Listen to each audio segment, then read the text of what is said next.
Bom dia, igreja. Feliz sábado para todos. Vamos lá. Hoje é dia na Igreja Central de Curitiba, porque hoje é sábado. Sábado é dia de celebração. Eu queria me dirigir nesse momento só ao grupo de recepcionistas da Igreja Central de Curitiba. Quem são? Ainda faltou gente, ainda faltou. Quem são? Eu também sou. Então, já que todos nós somos recepcionistas, o que nós vamos fazer mesmo?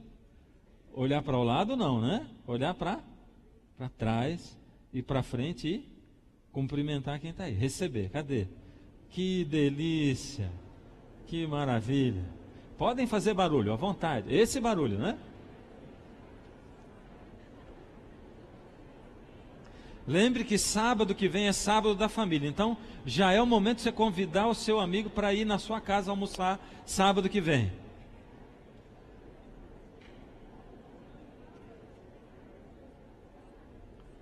Que delícia! Essa é a Igreja Central de Curitiba, a igreja do amor. Obrigado, irmão Darcy. Deus abençoe. A igreja do amor, a igreja do amor. Esse é o nosso alvo, é o nosso alvo. Qual ser humano que é capaz de amar totalmente? Nenhum de nós, nenhum de nós. Agora, quando nós colocamos como o nosso alvo ser a igreja do amor, nós vamos nos tornando a igreja do amor. Amém? Amém. Que delícia estarmos aqui hoje, cantarmos ao som da orquestra. Um sábado é o Curitiba Coral, outro sábado é o Central do Louvor, outro sábado é a orquestra. Que coisa deliciosa, né? Nós somos realmente privilegiados e abençoados por Deus. Eu quero agradecer a Deus pelo clamor da meia-noite, que tem sido uma bênção. Nós tivemos, para você ter uma ideia, domingo passado a igreja estava como está agora, cheia como está agora, né? Vocês sabem porque vocês estavam aqui, e nós tivemos no primeiro domingo 200 pessoas, 200 amigos, novos amigos, não adventistas cadastrados. E no domingo passado nós tivemos 180 e alguma coisa, não sei se 182, 186, não me lembro, mas 180 e alguma coisa novos cadastrados, fora os que já vieram no outro domingo. Esses eram novos, ou seja, até agora nós já tivemos quase 400 pessoas novas que estiveram aqui conosco.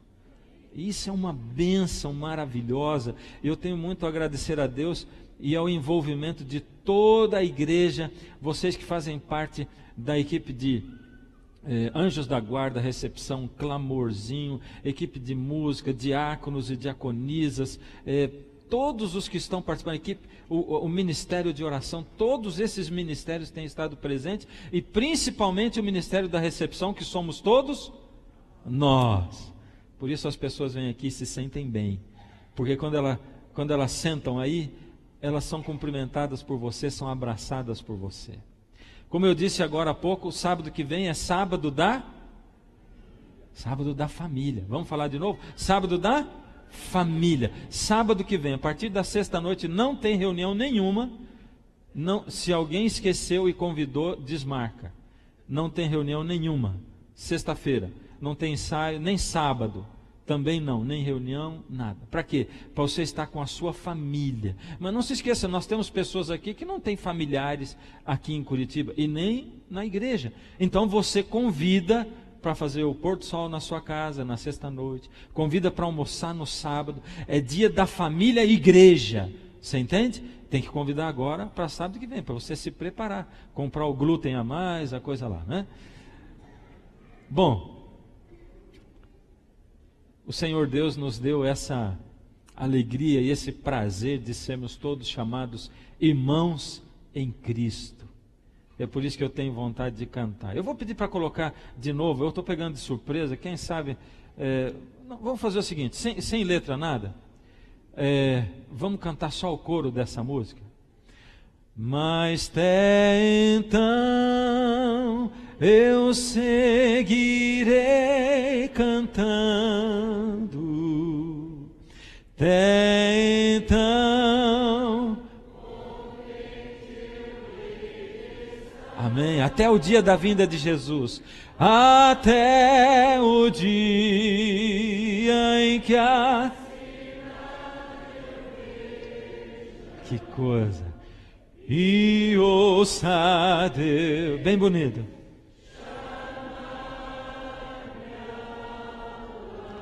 Ó Senhor, nós estamos aguardando aquele dia maravilhoso em que o Senhor vai nos chamar para o lar. Senhor, nós temos estudado a sua palavra aqui nessa igreja. Temos estudado as profecias no clamor da meia-noite. Temos nos voltado à oração e a ensinar à igreja como orar nas quartas-feiras. Temos, Senhor, através dos ministérios, trabalhado para o Senhor e nos envolvido.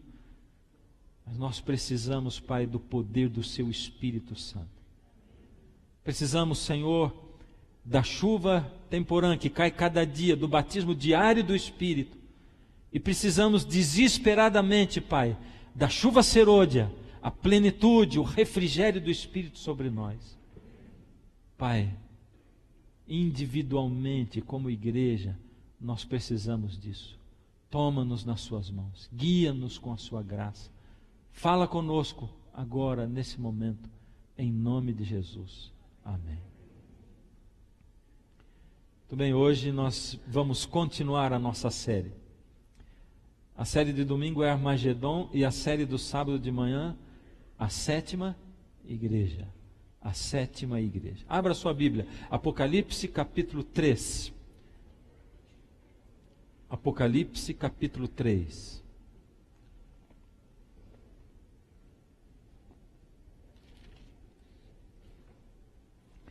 Do verso 14 em diante,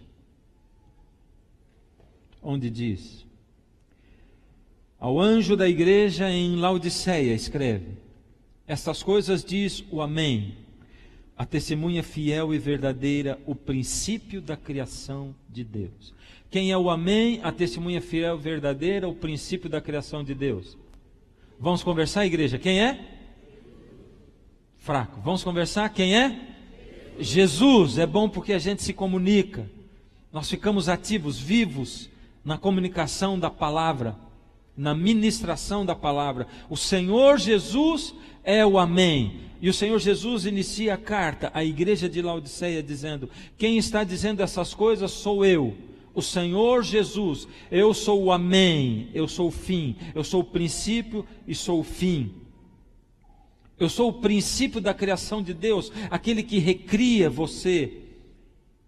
Eu sou a testemunha fiel e verdadeira. Ele diz: conheço as tuas obras, que nem és frio nem quente. Quem dera fosses frio ou quente. Assim, porque és morno, e nem és frio e nem quente, estou a ponto de vomitar-te da minha boca, pois dizes: estou rico e abastado, e não preciso de coisa alguma, e nem sabes que tu és infeliz, sim, miserável, pobre, cego e nu. Como eu disse para vocês, conversando com as pessoas, e essa semana com mais pessoas, elas têm dito para mim: eu estou surpreso comigo mesmo ao descobrir que eu sou morno. Isso é uma bênção. Quando eu ouço alguém dizer isso, eu penso: amém, Senhor, que bom que nós estamos descobrindo como a última igreja. Que bom que nós estamos descobrindo que nós somos mornos. Que bom, Senhor. Porque esse é o problema de Laodiceia.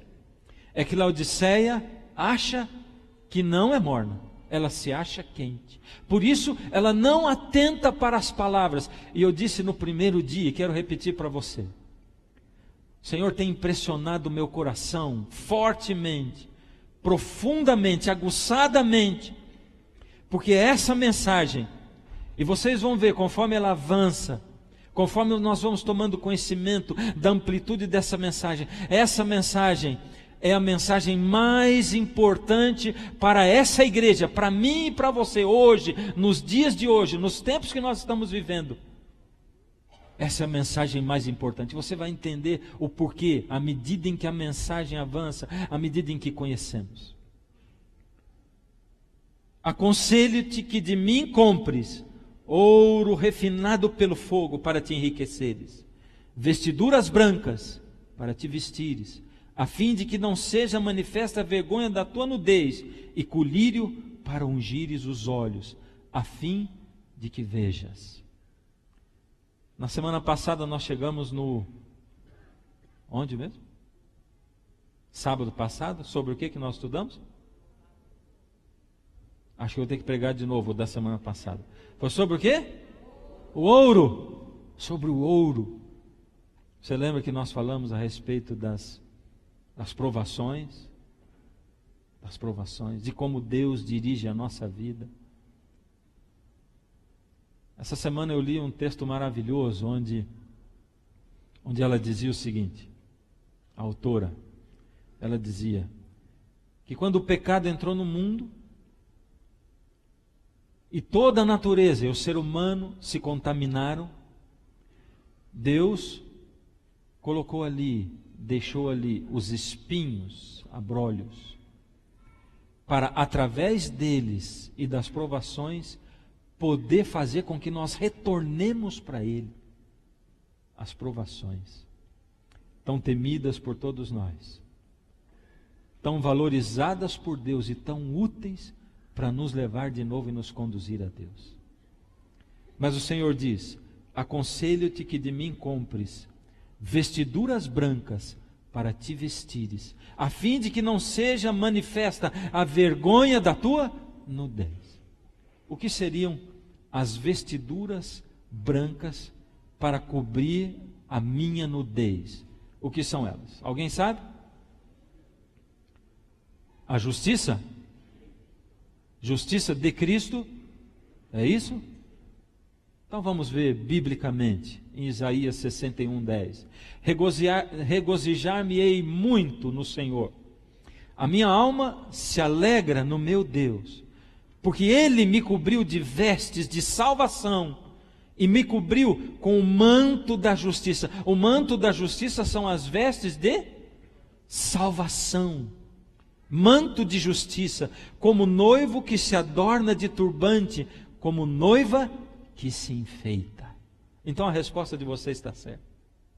Na verdade, quando o Senhor Jesus diz: eu aconselho que você compre de mim, Ele está dizendo assim, preste atenção, Laodiceia, você é morna, não tem saída para você, você está indefinida, você não consegue enxergar que você é morna. E quando você olha para você mesmo, você diz: eu estou bem, eu estou envolvido na igreja. Eu fico prestando atenção nessa mensagem à igreja de Laodiceia e ela me deixa arrepiada. E é por isso que você está descobrindo que você é morno, porque a mensagem à igreja de Laodiceia não é para as pessoas que não estão envolvidas na igreja. Ela não é para as pessoas que estão envolvidas com o mundo e jogadas com o mundo. Não é para as pessoas que estão desligadas completamente de Deus. Não. A mensagem à igreja de Laodiceia é para os mornos. E os mornos são aqueles que acham que são quentes por causa das suas obras. Eles pensam que estão sendo justificados. Eles pensam: eu estou bem, eu me envolvo na igreja, eu vou aos cultos de quarta-feira, que poucos vão, ou que nem todos vão. Eu vou aos cultos de domingo, eu vou aos sábados, eu tenho um cargo na igreja, eu toco na orquestra, eu canto no coral, eu sou ancião, eu me envolvo num ministério da igreja. A mensagem à igreja de Laodiceia é para essa classe de pessoas. Para aqueles que olham para si mesmos e dizem assim: eu estou fazendo a madrugada com Deus, já faz 4 anos. É para o grupo de pessoas que diz assim: já faz 10 anos que eu não ponho carne na minha boca. É para esse grupo de pessoas. Esses dias eu ouvi alguém dizer assim: todos os vegetarianos deveriam, não é conselho meu, hein? Deveriam comer carne uma vez por ano. Opa, para não... Vou falar de novo. Todos os vegetarianos deveriam comer carne uma vez por ano, para não ficarem orgulhosos. E eu fiquei pensando, acho que esse negócio... Sabe quando a pessoa diz: já faz 10 anos que eu não ponho carne na minha boca? Que coisa terrível essa, né? se orgulhar de uma coisa tão boba como essa, né? E a gente é tão bobo que corre o risco de se orgulhar por causa de uma coisa dessa. E é por isso que a pessoa falou, para a gente não ficar pensando e lembrando quanto tempo faz. Está com saudade, é? Mata a saudade. Porque se a saudade está ali, o que está indo dentro do seu coração? Não é verdade?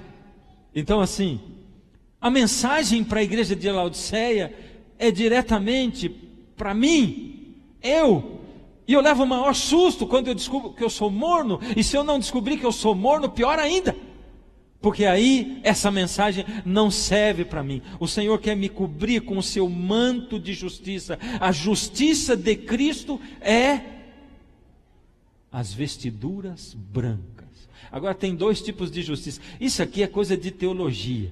Eu fiquei até assim orando a Deus e perguntando: Senhor, põe essa coisa ou não põe? Porque esses termos de teologia, essa coisa aí, às vezes atrapalha a gente. E tem esse negócio, esse tal de justiça imputada e justiça comunicada. Mas eu achei muito importante esse negócio. Presta atenção. O que é justiça imputada e comunicada? Justiça imputada é o que Cristo faz por mim. É o que Cristo opera em mim, fora de mim. Alguma coisa que eu recebo de Cristo, a graça que vem de Cristo, aquela coisa que Cristo opera em mim e que não é produzida por mim de jeito nenhum, não tem nada a ver comigo. A graça maravilhosa que o Senhor Jesus me dá e que me promove justiça, me dá justiça. Isso aí é justiça imputada, algo feito fora de mim. Agora, o que é a justiça comunicada? Justiça comunicada é aquela que reproduz a vida de Cristo em mim. Você entende isso? Reproduz a vida de Cristo em mim. Em outras palavras, são as... Opa, estou ouvindo, vamos lá? As obras. São as obras. Aquilo que Cristo faz em mim. Qual delas me dá o céu?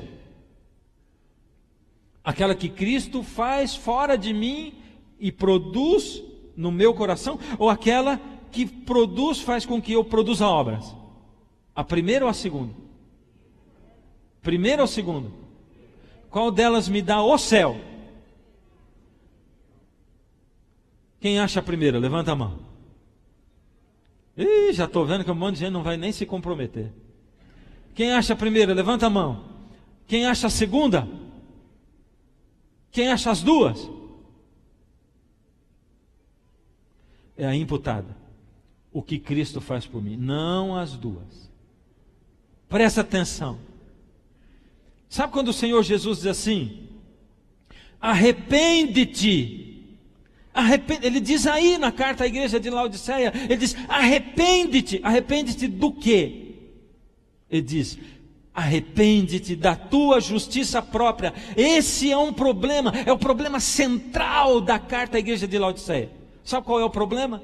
É a justiça minha misturada com a justiça de Cristo. É eu achar que aquilo que eu faço pode me dar alguma coisinha para eu ganhar o céu. Não tem como. O céu é de graça, porque se não fosse assim, o Senhor Jesus teria cometido o primeiro pecado dele na cruz, antes de morrer, quando ele disse para o ladrão do lado, ele diz assim: na verdade te digo hoje, estarás comigo no paraíso, porque aquele ladrão não fez nada, ele não produziu boas obras. Aquele ladrão na cruz viveu a vida inteira cometendo a desgraça, a não graça na vida das pessoas. Ele passou a vida inteira roubando, fazendo eu sei lá o que, se ele foi um estuprador, um sequestrador, o que ele foi. Mas ele passou a vida dele cometendo atos de injustiça e não atos de justiça. Por isso o ladrão na cruz escancara a porta da graça, e ele diz para você e para mim o seguinte: eu sou salvo pela graça de Cristo, de graça, sem obras da lei, sem nenhum tipo de obra, eu sou salvo assim, é desse jeito que eu sou salvo. Um tempo atrás, eu fui pregar numa grande igreja evangélica de uma outra denominação, uma igreja para 5.000 membros, o dobro da nossa. E quando eu estava ali com o Quarteto Arautos do Rei, e o quarteto começou a cantar uma música, Graça, simples assim, essa música do Daniel Salles. Perdão se recebe, se aceita e fim. Pecado não se explica, pecado se paga, e Cristo pagou por mim. Conforme essa música crescia e crescia e crescia, eu comecei a ver, a presenciar uma reação que já tinha estado com os Arautos do Rei durante 5 anos da minha vida, não como cantor, mas como orador, ouvindo eles cantando essa música, eu jamais tinha visto em igreja nenhuma. Conforme a música crescia e crescia, e essas palavras eram repetidas, a plataforma tinha aproximadamente uns 30 a 40 pastores, só pastores estavam lá. E aí, vários deles começaram a chorar. Não chorar escandalosamente, chorar. Tirava o lenço do bolso, tirava o óculos e começava a chorar. E eles diziam um amém, que é contagiante, maravilhoso. Mas foi um efeito assim, cascata. E eles começaram a chorar. E depois eu comentando com uma pessoa, disse assim, olha, eu fiquei tão emocionado com aquilo. Aquilo me fez prestar mais atenção na letra. Eu me emocionei também de ver aquela emoção, aquele sentimento. E aí a pessoa disse para mim, é porque eles percebem a graça de um jeito diferente de nós. A graça para eles é de graça. E a graça de graça, queridos, é uma coisa maravilhosa e fantástica que eu não consigo entender. Eu não consigo entender como é que eu, um pecador miserável, reincidente todos os dias da minha vida, como é que eu posso receber esse amor, essa compreensão? Eu não consigo entender como que todos os dias, quando eu vou orar para Deus e confessar os meus pecados para Ele, e eu digo, Senhor, de novo eu errei, e eu cometi esse pecado e esse, e Ele diz, tá bom, meu filho, você pede perdão, eu peço perdão, me perdoa, Senhor, por misericórdia. Ele diz, tá bom, o Senhor me perdoa? Perdoo. Do que mesmo?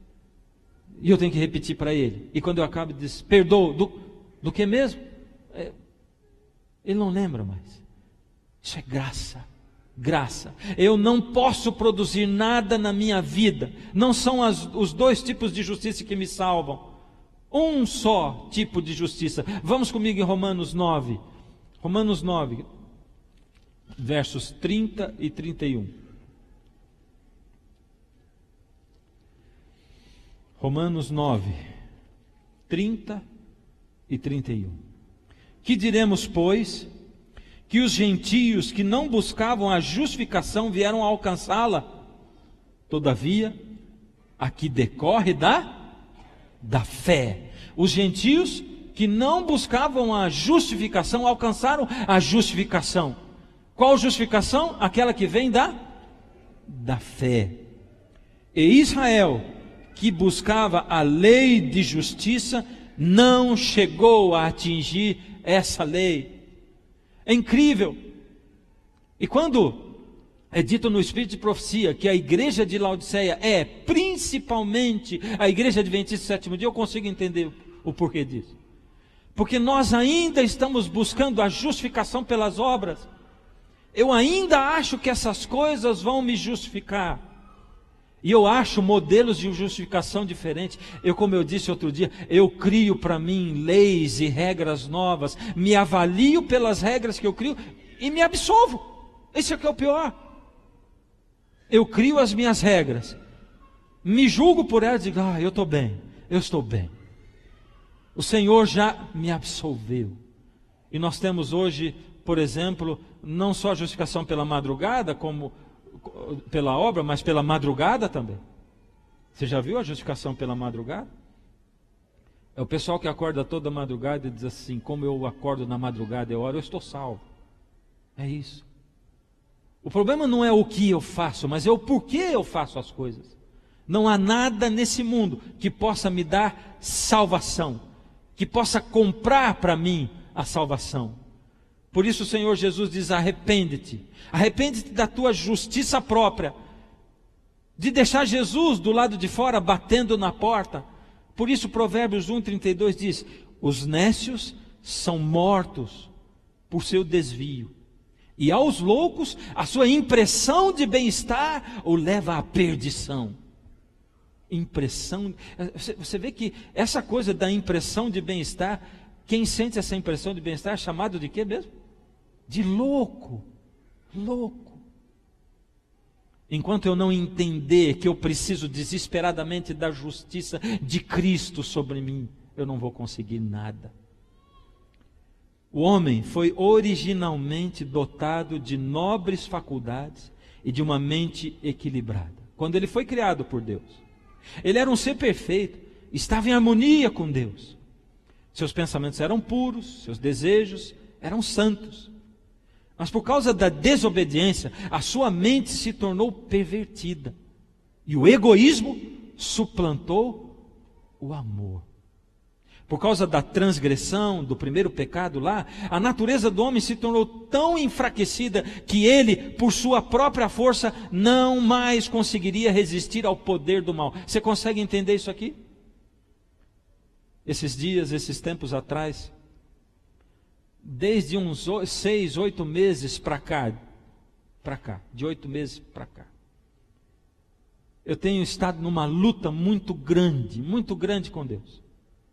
Eu tenho buscado na palavra, tenho orado para Deus, para Ele iluminar minha mente, para Ele me mostrar aonde entra a minha parte na coisa, aonde entra a parte de Deus.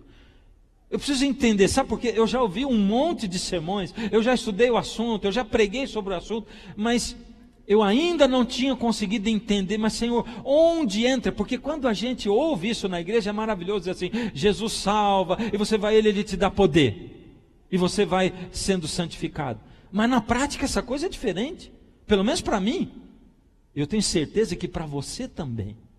Como é que é quando eu tenho que vencer aquele pecado? Sabe qual é? Aquele no qual eu sou reincidente. Eu caio, quando eu não consigo, quando eu já tentei 1 milhão de vezes, mas eu não consigo, e eu volto a praticar, e eu volto. Seja ele ódio no coração, mágoa, ressentimento, seja ele uma ira descontrolada que você sente, o tempo todo irritado, irado, armado contra as pessoas, seja ele gulodice, seja ele o que for.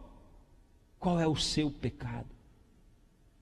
Na hora da gente lutar contra ele assim, no dia a dia, na realidade, não vamos ver, eu fico em dúvida. Quando eu faço e quando Deus faz? Quando? Porque, Senhor, se eu ficar esperando o Senhor fazer, parece que não vai fazer nunca. É isso que eu sinto. Você sente isso também ou não sente? A gente tem até medo de dizer essa coisa, mas é o que vai no fundo da minha alma. O homem, por sua própria força, não mais conseguiria resistir ao poder do mal. Nunca mais. Enquanto vivendo nessa terra, não mais. Ele foi feito cativo por Satanás, e assim teria permanecido para sempre, se existe um se nesse texto, amém? Se não houvesse a intervenção especial de Deus. Isso quer dizer que Jesus é quem opera tudo em mim e por mim. Não tem como eu fazer nada. Você entende isso? Não tem como eu produzir nada que me salve. Nada. Mas, Apocalipse 19:8 diz: pois foi-lhe dado vestir-se de linho finíssimo, resplandecente e puro. Isso são o quê? Vestes de justiça. Vestes de justiça. Porque o linho finíssimo são os atos de justiça dos santos. Opa, e agora? Complicou, não complicou? As vestes de justiça então são a justiça de Cristo que eu recebo de graça, que é a justiça imputada. E são também os meus atos de justiça, aquilo que eu faço, a justiça comunicada. As duas coisas. Peraí, mas o senhor não falou que era só a primeira e não as duas? Presta atenção. A primeira pergunta foi assim: O que me dá o céu? São as duas justiças, ou só a primeira ou só a segunda? O que me dá o céu e o que me garante o céu é só a primeira. Só a justiça de Cristo que é operada fora de mim. Porém, esse manto de justiça com o qual o Senhor Jesus quer que Laodiceia se cubra, o manto de justiça que o Senhor Jesus quer jogar sobre você e sobre mim, são os dois tipos de justiça. Porque você e eu não somos como o ladrão na cruz, que aceitamos a Jesus e vamos morrer. Não. Amém por isso. Graças a Deus. É ou não é? Você quer continuar vivendo ou não? Então, já que eu vou continuar vivendo, o Senhor Jesus espera que eu o aceite, que eu aceite a salvação que vem, mas que eu não continue andando nos mesmos caminhos que eu andava. Ele quer mudar a minha vida. Por isso, os atos de justiça são esses mantos. Laodiceia precisa de qual delas mesmo? Igreja, de qual das duas justiças Laodiceia precisa? Da primeira ou da segunda? Quem acha da primeira? Quero ver. Quem acha da segunda? As duas, quem acha? Laodiceia precisa das duas. As duas. Você entendeu? Eu estou em dúvida se você entendeu. Só a justiça de Cristo me salva. Mas Jesus quer colocar sobre Laodiceia as duas justiças, porque o manto de justiça de Cristo, ele envolve que eu recebo a justiça de Cristo e sou justificado por Ele, e que eu vá viver uma vida de acordo com aquilo que Jesus espera de mim. Olha só, Mateus 23 responde isso para nós. 25, Mateus 25, de 31 a 40, presta atenção. Aqui diz assim: quando vier o Filho do Homem, na sua majestade e todos os anjos com ele, então se assentará no trono de sua glória, e todas as nações serão reunidas em sua presença. Isso aqui está falando de qual cena? A volta de Jesus. Imagina, essa é a cena da volta de Jesus. E ele separará uns dos outros, como o pastor separa os cabritos das ovelhas. E porá as ovelhas à sua direita, mas os cabritos à esquerda. Então dirá o rei aos que estiverem à sua direita: vinde, benditos de meu Pai, entrai na posse do reino que vos está preparado desde a fundação do mundo. Então ele fez uma diferença. Só para os da direita ele diz: vinde, benditos do meu Pai, entrai nesse reino que vos está preparado. Por que ele está fazendo essa diferença? Ele diz no verso seguinte: porque tive fome e me destes de comer, tive sede e me destes de beber, era forasteiro e me hospedastes, estava nu e me vestistes, enfermo e me visitastes, preso e fostes ver-me.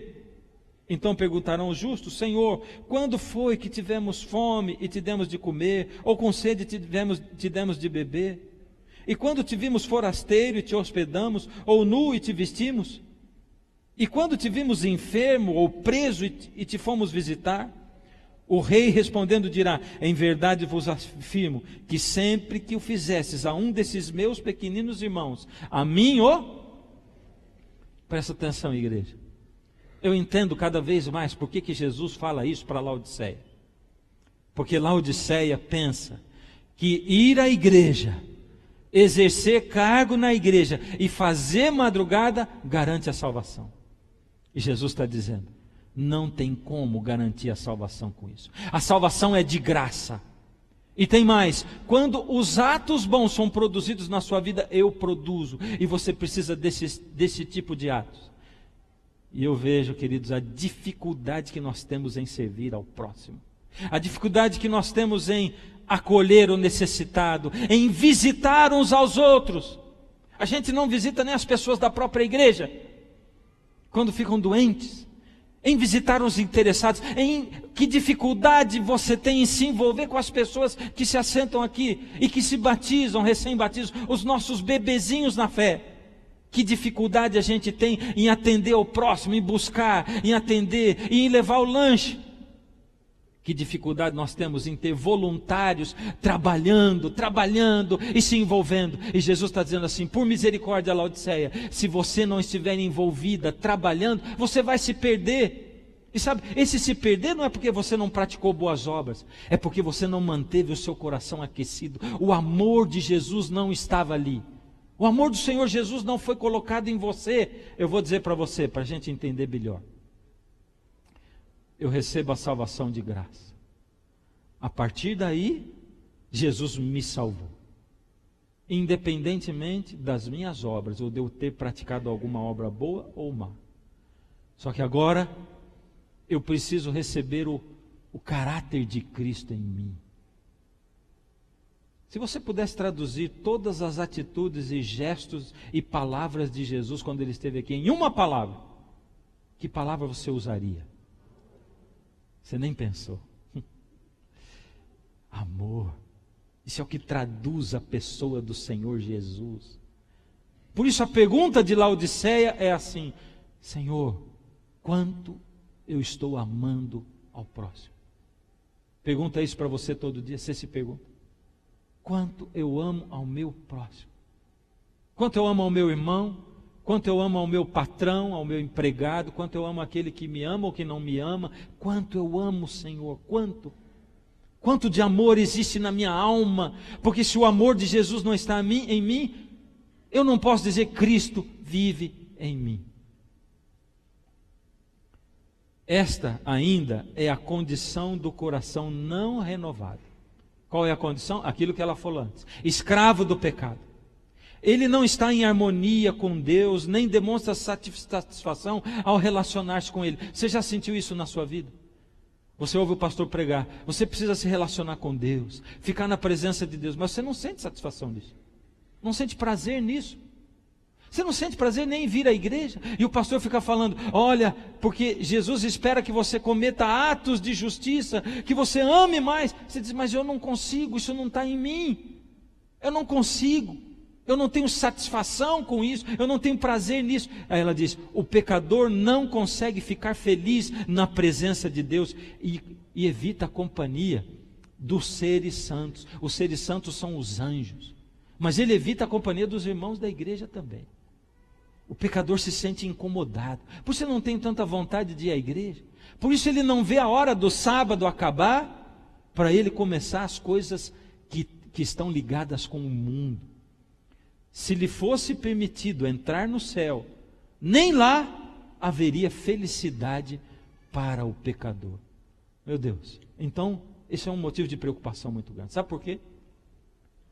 Porque isso quer dizer que eu não estou preparado para ir para o céu. Em outras palavras, se eu for para o céu do jeito que eu estou, o céu vai ser uma chatice para mim. Vai ser muito chato. Eu vou dizer: Senhor, por misericórdia, me arranca desse lugar. Eu não consigo ouvir mais harpa tocando. É ou não é? Eu não consigo mais ficar nessa calma. Me falta o barulho, falta o cheirinho da poluição. Cadê? Me falta agitação, o medo de ser assaltado, Senhor. Me falta uma televisãozinha, me falta uma coisa assim. Eu não estou conseguindo, Senhor, ficar no céu. Que castigo miserável. Até aí a gente vê a maravilha do amor de Deus, né? Ele não vai dar esse castigo para quem não quer estar no céu. Não tem como. Como eu posso ter o caráter de Cristo? Como? De que jeito eu posso ter o caráter de Cristo? O caráter de Cristo é um programa de computação bem pesado. E eu preciso baixar para a minha máquina.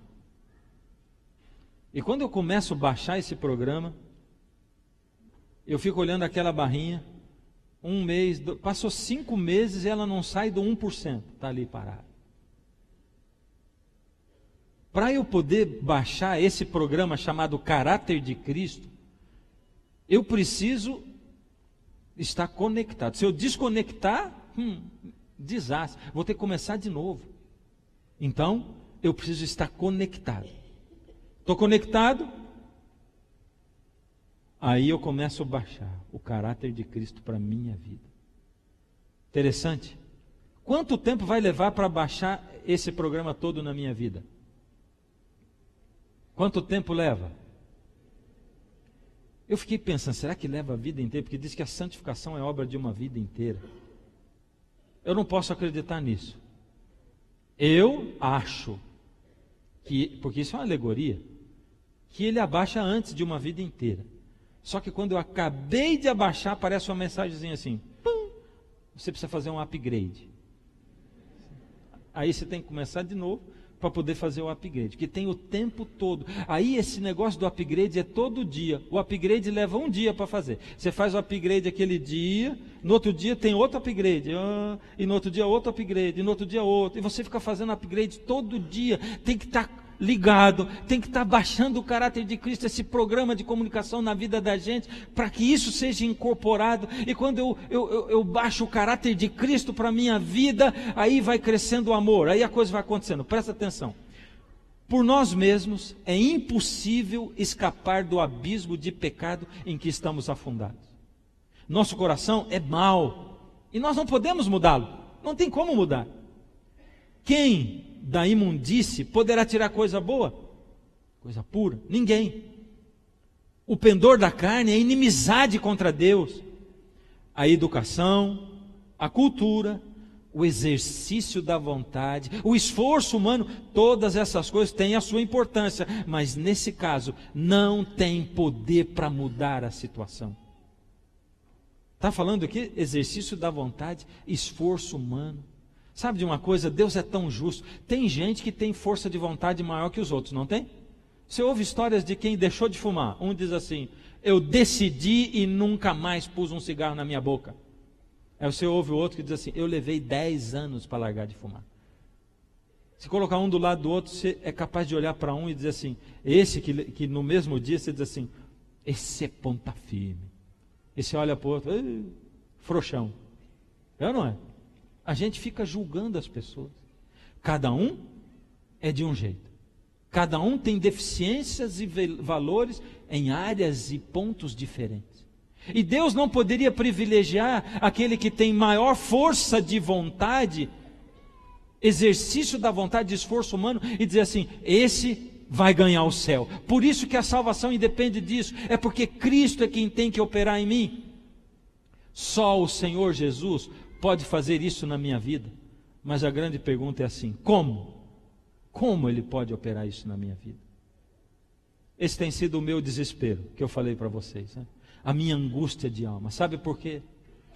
Porque, igreja, eu todo dia entendo e recebo na minha mente, no meu coração, a mensagem que Deus me dá dizendo assim, eu preciso que você viva uma vida mais pura. Eu preciso que você esteja vivendo uma vida de exemplo. Eu preciso que você seja cristão de fato, porque o mundo não vai ler a Bíblia, o mundo vai ler e já está lendo a sua vida. As pessoas no edifício onde você mora estão lendo a sua vida. As pessoas na rua estão lendo a sua vida. As pessoas no trabalho estão lendo a sua vida. Eu preciso que você seja cristão de fato, que você viva, que você não se pareça cristão, mas que você viva o cristianismo. Eu preciso não que você vista uma capa de falsidade e saia por aí fingindo quem você é. Eu preciso que você seja de fato, que você ame de fato. E aí eu fico olhando para Deus desesperado. Eu fico dizendo, Senhor, como, se eu não consigo? Eu já tentei fazer um monte de coisa, eu já tentei pôr métodos, eu já tentei estudar isso e aquilo, eu já entendo, Senhor, o que é certo, eu sei o que eu devo fazer, mas eu não consigo fazer. Toda vez eu erro, e eu erro de novo, e eu erro de novo. Isso me dá desânimo, porque em alguns momentos da minha vida eu paro e olho para trás, para os últimos 5, 6, 8 meses, 1 ano, e eu digo assim, Senhor, eu não estou conseguindo crescer espiritualmente. Será que essa é só a minha luta e a minha angústia? Ou é a sua também? Essa é só a minha batalha ou é a sua também?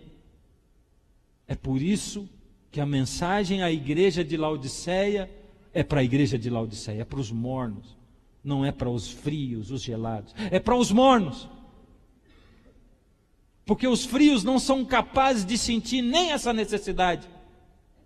E se você não sente essa necessidade, essa angústia, essa luta, se você não se sente incomodado por isso, Jesus está dizendo, você está abaixo do nível, você está frio, está gelado. Agora, se você sente essa angústia, você está perguntando como eu, todos os dias, você está se levantando angustiado e dizendo: Senhor, eu estou angustiado, eu quero viver mais o caráter de Cristo e não consigo. Como eu posso fazer isso? Como? Você gostaria de saber como? Perseverar em oração é a condição para receber. Devemos orar sempre, se quisermos crescer em nossa fé e experiência. Só tem um segredo, uma condição para receber. Qual é? Perseverar em oração. Você consegue entender o que é perseverar em oração? Lembra do programa chamado Caráter de Cristo que eu tenho que baixar? Para eu baixar esse programa eu tenho que estar o quê? Conectado. Presta atenção. A oração incessante é a inquebrantável união da alma com Deus. Uau! Oração incessante, sabe o que é?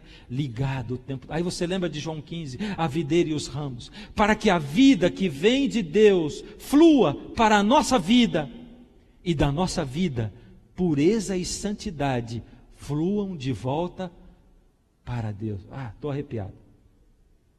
Você consegue entender isso aqui? Oração incessante e inquebrantável faz com que a vida de Cristo flua, com que esse programa seja baixado, faz com que o Espírito Santo venha sobre mim, e isso provoca em mim os atos de justiça que Deus quer. Esse texto é o resumo do manto de justiça, das vestiduras brancas de Apocalipse capítulo 3, que Jesus quer para a igreja de Laodiceia. Só tem um jeito de eu conseguir, é oração incessante. Então, a minha busca terminou. E eu disse: Senhor, agora eu já sei como. Deus está dizendo, sabe o que para mim? Quando eu digo: Senhor, eu não estou conseguindo, sabe o que Ele está dizendo? Ele está dizendo assim: ore mais. Senhor, eu tenho orado 3 vezes por dia, eu tenho procurado ficar em comunhão com o Senhor. Ele está dizendo: ore mais. Mas Senhor, eu aumentei, essa semana eu ainda aumentei mais o tanto de oração, mas ainda não estava bom, o Senhor ainda não conseguiu, eu falhei. Sabe o que Ele vai dizer para mim de novo? O que Ele vai dizer? Ore mais. E cada dia, e cada semana. Porque quando Deus vai ficar satisfeito com o tempo que eu estou dedicando para orar para Ele? Nunca. Aliás, só quando eu conseguir estar o tempo todo ligado com Ele, nunca desligar dele, mesmo quando eu estou na reunião, mesmo quando eu estou no trabalho, quando eu estou no burburinho, mesmo quando eu estou na escola, eu estou ligado com Deus, ligado com Deus. É isso o que Deus deseja como plano para que eu possa vencer o pecado, como plano. É isso que você deseja para a sua vida? É ou não é? Amém? Essa é a resposta de Deus para você. Se você anda angustiado, se você anda triste porque você não consegue ter o caráter de Cristo, se você anda cabisbaixo muitas vezes, como muitas vezes eu ando, dizendo: Senhor, eu não estou conseguindo, Senhor, está difícil, eu caí de novo. É a frase de Deus: ore mais, se apegue mais, aumente mais os períodos de oração, não largue de mim. Se você largar de mim, você cai, então se apegue em mim de novo. Ore mais, ore mais, ore mais. Ore mais. E como é difícil orar, não é? Como é difícil falar com um Deus que a gente não conhece, que a gente não vê, que a gente não enxerga, um Deus invisível. Para a gente gostar de orar, só orando, não tem outro jeito. Falando de Deus, com Deus, como um amigo, abrindo o coração, a alma para Ele e deixando Jesus entrar na sua alma. Deixando o Senhor Jesus fazer em você e operar em você. Igreja Central de Curitiba, Igreja de Laodiceia, você que está aqui essa manhã conosco, você que está pela internet, o Senhor Jesus tem uma mensagem direta para você. Você pode ser mais santo através da oração. E aí sabe como vai se operar a mudança? Você não vai perceber. Ela vai acontecendo aos poucos, paulatinamente. E antes de você perceber que aquilo mudou, as pessoas vão perceber. De repente alguém vai dizer assim: puxa, você está meio diferente. Você não está mais tão irritadiço. Para você ainda está uma droga, mas para os outros não. Puxa, você está diferente, você está mais amoroso, eu sei lá, tem alguma coisa diferente, você está melhor. Ah, Senhor, obrigado, porque eu não estou percebendo isso. Ainda ontem eu orei dizendo assim: Senhor, está uma droga, eu não vejo mudança, não vejo melhora. Em outras palavras, o Senhor Jesus quer que você e eu permaneçamos e prossigamos na luta, na batalha. Quando Paulo diz assim: combati o bom combate, completei a carreira e guardei a fé. Você sabe o que é carreira? Carreira é corrida. Eu ia trazer um negócio hoje para vocês verem, mas eu esqueci, infelizmente. Nesse ano, início do ano, janeiro, eu corri a São Silvestre. Maricel e eu fomos lá. Ganhei a medalha, a camiseta. Passei a linha de chegada correndo a mais ou menos uns 10 km por hora, a pé. Foi maravilhoso. Essa é a história ideal e resumida. Eu vou contar a verdade para vocês agora. A verdade é que eu fui na São Silvestre mesmo. Maricel também. E corri. Corri até, ali são 15 quilômetros. Até o quilômetro 9 estava uma maravilha. Aí veio o 10. E as subidas começaram a ficar mais difíceis. Aí veio o 11. No 11,5 estava insuportável. E eu vou confessar para vocês, cá entre nós aqui, vocês não contem para ninguém. Eu tive que andar uma subida lá. Naquele momento, tinha um camarada que eu tinha passado fazia pouco tempo. Ele estava vestido fantasiado de Gandhi. Um homem alto, mais ou menos a idade do Gandhi. E eu passei correndo por ele, mas eu estava só carregando o resto dos cacos já. Porque estava muito difícil, quilômetro 11,5, 12 por aí. E passei por aquele homem e tal. E ele só andava com as pernas compridas, com o cajado na mão, andando assim, vestido de Gandhi. Aí lá na frente eu cansei, comecei a andar, e daqui a pouco o Gandhi me passou andando. Falei, não é possível. Aí eu recobrei força, falei, não é possível, o Gandhi não pode me passar. E eu fui, corri. Meu cunhado estava comigo, dando, vamos lá. E eu passei o Gandhi, correndo. Mas daqui a pouco eu não aguentava mais, eu dizia para o meu cunhado, eu vou parar. Não, força. Porque sabe, uma pessoa do lado da gente ajuda muita gente. Mas não dava, aí eu comecei a andar. Do quilômetro 11,5, 12 eu começava a andar e correr. Quando eu corria eu passava o Gandhi, quando eu andava ele me passava. E foi assim, até na subida da Brigadeiro, até na metade da Brigadeiro, que é o último quilômetro, é o quilômetro 14 em diante. Não, são os 2 últimos quilômetros. Quilômetro 13 em diante, eu fui assim, correndo e andando. E na Brigadeiro, eu tenho que confessar uma outra coisa, que meu cunhado, aquilo é só subida, ele punha a mão nas minhas costas, que ele é bem mais preparado que eu, e ele dava um apoiozinho assim, correndo junto comigo. Eu ia correndo, e ele correndo comigo. Eu estava em frangalhos mesmo, essa era a verdade. Quando terminou a Brigadeiro, aí faz uma curva assim e vem a Avenida Paulista para a gente passar a linha de chegada. Aí quando eu olhei a linha de chegada, eu disse para o meu cunhado, agora eu tenho que passar aquilo correndo, eu não vou passar andando. Peguei todas as energias que me restavam ainda e passei aquilo correndo assim. E fui para buscar a minha medalha. Eles dão medalha, descobri, até para quem anda. Meu cunhado estava lá com uns aparelhos, uns negócios que ele usa assim. Pela minha expectativa, você correu uns 13 e andou uns 2 quilômetros. Essa foi a verdade da São Silvestre. Não consegui correr ela toda. Mas Paulo diz assim, combati o bom combate, completei a carreira. Ele diz assim, eu peguei o primeiro lugar, nem o segundo. Ele diz assim, o quê? Completei. Sabe o que Jesus vai perguntar para você e para mim? Você completou? Não interessa que você andou, não interessa que o Gandhi te passou, não interessa que alguém te ajudou, não interessa. Para que lado você está indo? Você completou, está na luta. Jesus está dizendo para você e para mim assim, filho, não sai da luta.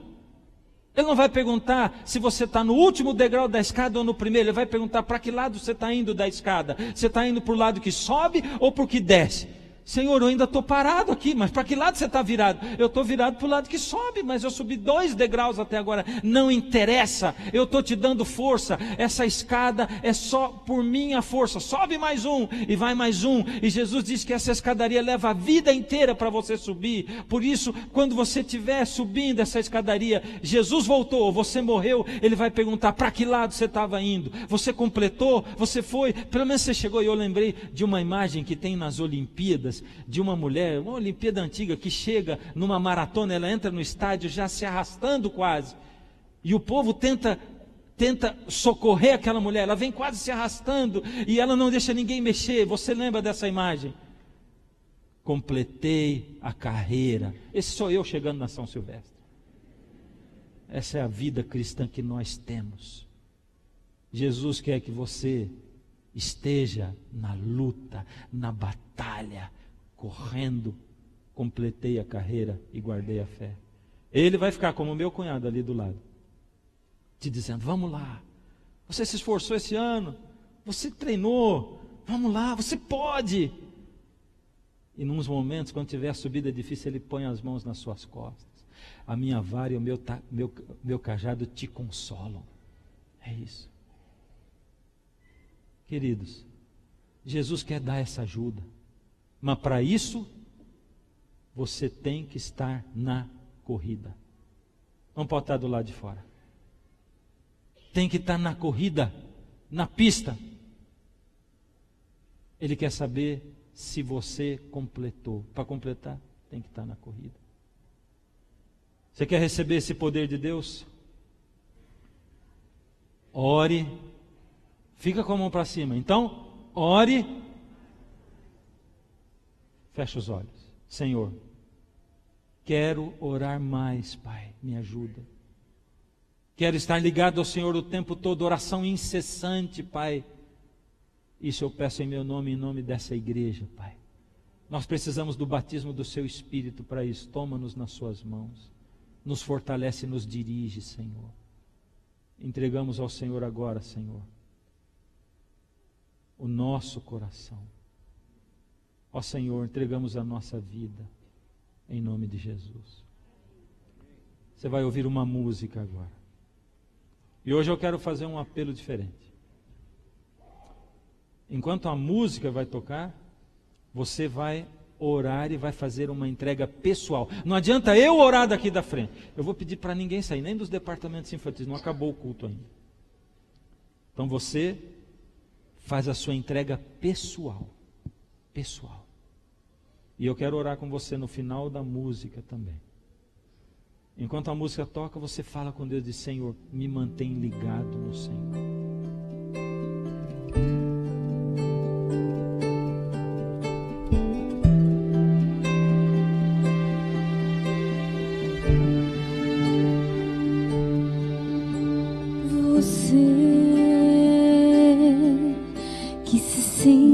Como eu neste momento,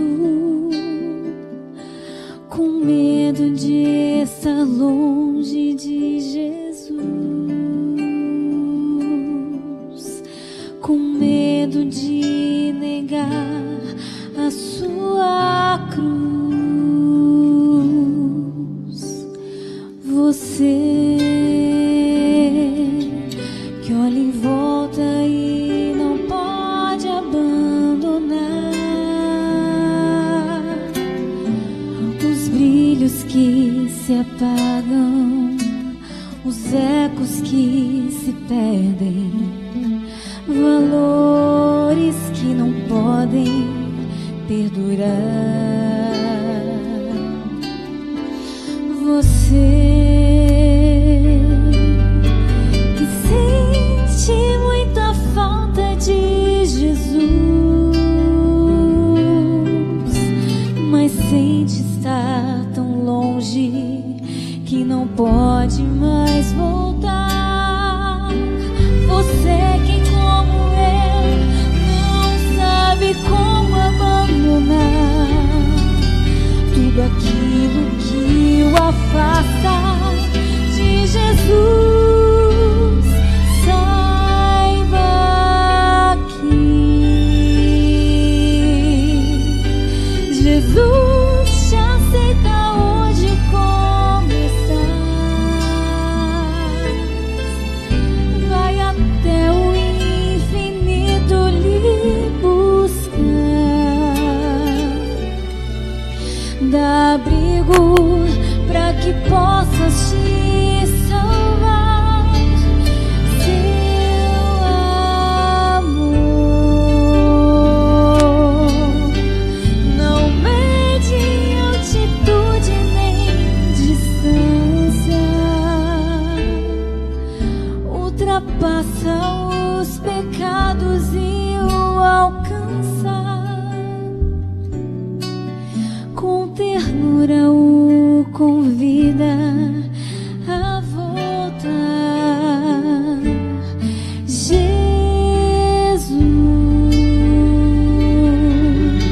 é a voz, seu amigo mais sincero.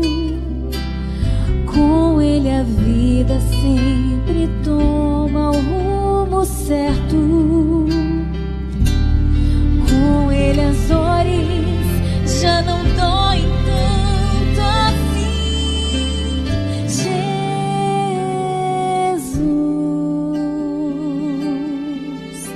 é a voz que sempre chama e nunca acusa.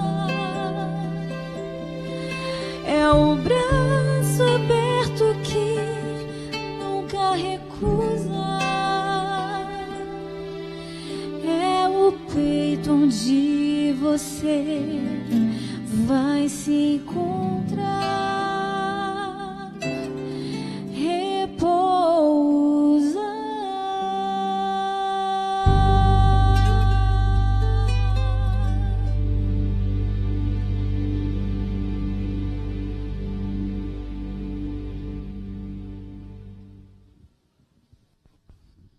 Quero terminar essa celebração de hoje celebrando pela vida do Ari.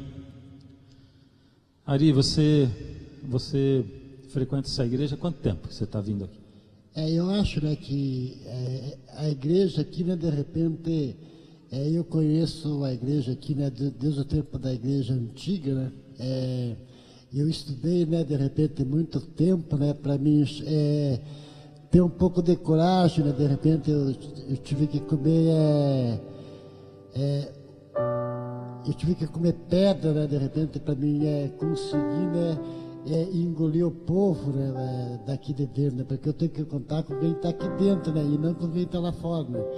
Então aqui dentro aqui eu tenho que ter uma corrente que quer ver o meu bem, como eu tenho uma corrente que quer ver o meu mal, né.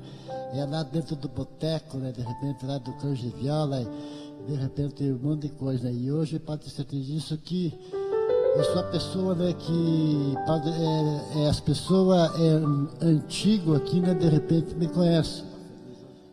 Hoje eu tô bem, né. Tá feliz? Sim, senhor. Você entendeu o que a Ari falou, não? Não?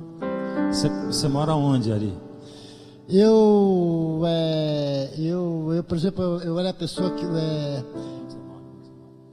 por exemplo, eu era a pessoa, né, que eu morava aqui em Curitiba junto com os meus pais, do Caiuá, né? E de repente meu pai vendeu a casa, aí ele morreu, eu vai lá em Piraquara, né, porque ele foi morar para lá.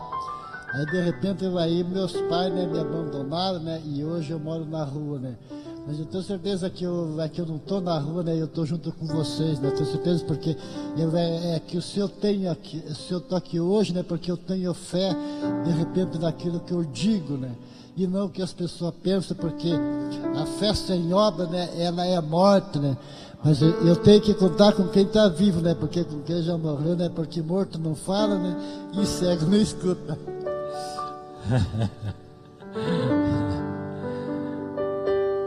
O Ari mora na rua, gente.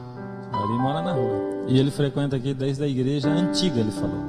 Você entende isso? Lembra do texto que nós lemos na Bíblia hoje? Lembra, né? O Ari vai ser membro dessa igreja. Ele insistiu muito para ser batizado, pediu muito, e ele frequenta essa igreja, ele está aqui conosco. O Ari já era, mas agora batizado, ele passa a ser chamado de nosso o quê? Nosso irmão Ari. Deus te abençoe, viu, Ari? Que ele possa fazer você nascer de novo hoje, da água e do Espírito. Você viu como ele está feliz? Não é? É isso. Querido irmão Ari, hoje você sela o seu compromisso com o Senhor Jesus nas águas. Só Ele sabe o seu coração e o nosso, de cada um de nós. E esse choro que hoje está nos seus lábios é um choro de alegria. Que o Senhor Jesus possa guardá-lo no coração dele e que essa igreja possa recebê-lo de braços abertos, para a confirmação da sua fé e uma nova vida em Jesus. Como ministro do Evangelho, eu o batizo em nome do Pai, do Filho e do Espírito Santo. Amém.